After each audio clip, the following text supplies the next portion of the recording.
Le monde de la culture française en deuil, Frédéric Mitterrand s'éteint à 76 ans. C'est une figure emblématique du paysage culturel et médiatique français qui vient de nous quitter. Frédéric Mitterrand, ancien ministre de la Culture, écrivain et animateur télé, s'est éteint jeudi à l'âge de 76 ans dans son appartement parisien. Atteint d'un cancer agressif ces derniers mois, il aura marqué les esprits par son parcours riche et controversé. L'annonce du décès est tombée dans la matinée par la voix de sa famille auprès de l'AFP. Frédéric Mitterrand laisse derrière lui ses 3 fils Mathieu, Djihad et Saïd, ce dernier ayant suivi les traces paternelles dans l'audiovisuel. Si son nom résonne aujourd'hui dans toute la France, c'est qu'il était porteur d'un héritage familial des plus prestigieux. Frédéric Mitterrand était le neveu de François Mitterrand, président de la République de 1981 à 1995. Une relation complexe les unissait, faite de distance et de non-dits, mais également d'un profond respect réciproque. Dans les confessions de l'ancien ministre en 2020 sur Europe 1, on découvrait un lien presque inexistant dans leur jeunesse. François Mitterrand exerçait dès sa jeunesse une emprise extraordinairement forte sur tout son entourage, sur ses parents et sur ses frères et sœurs. J'étais un petit garçon du 16e arrondissement, alors que lui était officiellement rive gauche et socialiste. Je ne l'intéressais pas beaucoup. Pourtant, les trajectoires de ces 2 figures majeures de la gauche française finiront par se rejoindre.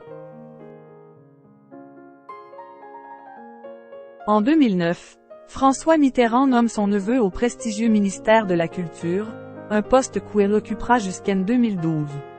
Un geste fort, venant corriger cette indifférence de jeunesse. Mais au-delà des relations tourmentées avec son célèbre oncle, c'est un autre lien familial qui interrogeait. Celui qu'entretenait Frédéric Mitterrand avec Mazarine Pinjot, la fille cachée de François Mitterrand. Une relation qui suscitait de nombreuses interrogations, que le défunt n'a eu de cesse de commenter ces dernières années. Lors d'un récent passage sur CNews en avril 2023, il décrivait leur rapport en des termes mesurés. Elle a une très forte personnalité et je crois qu'elle est assez souvent critique en ce qui me concerne. Avant d'ajouter avec une certaine tendresse, ce qui ne l'empêche pas pour autant d'être très intelligente et très solide. Des mots qui en disent long sur la complexité de ces liens familiaux obscurs, faits de non-dits, de rancœur et également d'affection. La famille Mitterrand, avec ses glorieux représentants mais aussi ses secrets inavoués, fascine et interpelle depuis des décennies. Frédéric Mitterrand, avec son verbe haut et sa trajectoire iconoclaste, aura contribué à cette perpétuelle remise en lumière des questionnements autour du clan présidentiel.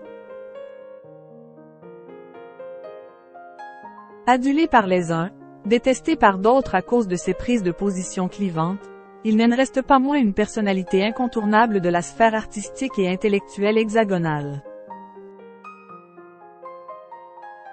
Son décès à 76 ans, après une carrière riche et tourmentée, vient clore un pan de l'histoire culturelle française. Animateur télé visionnaire, écrivain provocateur et audacieux, Premier ministre de la Culture ouvertement homosexuel, Frédéric Mitterrand aura bravé bien des conventions et incarné les paradoxes de son époque. Des artistes, intellectuels et personnalités politiques de tous bords n'ont d'ailleurs pas tardé à rendre hommage à cet esprit avant-gardiste. De nombreuses voix s'élèvent pour saluer l'homme de culture audacieux, le défenseur des libertés et l'héritier d'un des présidents les plus célèbres de la Ve République. Car au-delà des controverses et des secrets de famille, c'est bien un pan du patrimoine culturel français qui vient de s'éteindre avec Frédéric Mitterrand.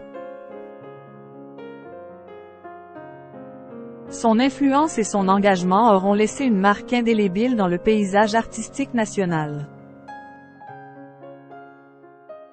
Une page se tourne, avec la disparition de cette figure inclassable et provocatrice qui, jusqu'au bout, aura défendu une conception libre et moderne de la culture. Au-delà de son rôle de ministre de la Culture, c'est en tant qu'écrivain que Frédéric Mitterrand laissera une empreinte durable. Auteur d'une vingtaine d'ouvrages parmi lesquels des romans, des récits autobiographiques et des essais, il s'est très tôt illustré par son style incisif et sa plume sans concession. Dès les années 60, sa carrière dans les médias était lancée puisqu'il devenait conseiller de l'Ortef dès 1964. Par la suite, il enchaînera les émissions culturelles sur les différentes chaînes, partageant avec le public ses coups de cœur artistiques et son regard tranché. Au cours de son riche parcours dans les médias, Frédéric Mitterrand aurait ainsi accompagné et influencé le regard de millions de Français sur le monde de l'art et de la création artistique. Une véritable institution pour toute une génération. Ce décès à 76 ans vient clore un chapitre essentiel de l'histoire culturelle française récente. Qu'il ait été honni ou adulé, Frédéric Mitterrand n'aura jamais laissé indifférent avec sa personnalité émancipée et son discours transgressif. Son héritage restera celui d'un libre penseur absolu, dont la quête permanente de vérité et de liberté aura nourri une œuvre littéraire, télévisuelle et ministérielle singulière en son genre. Une figure à la fois célébrée et clivante, mais qui n'aura eu de cesse de bousculer les préjugés et les conventions pour ne jamais renoncer à la défense d'une culture vivante et insoumise. Toutes nos condoléances aux proches de Frédéric Mitterrand.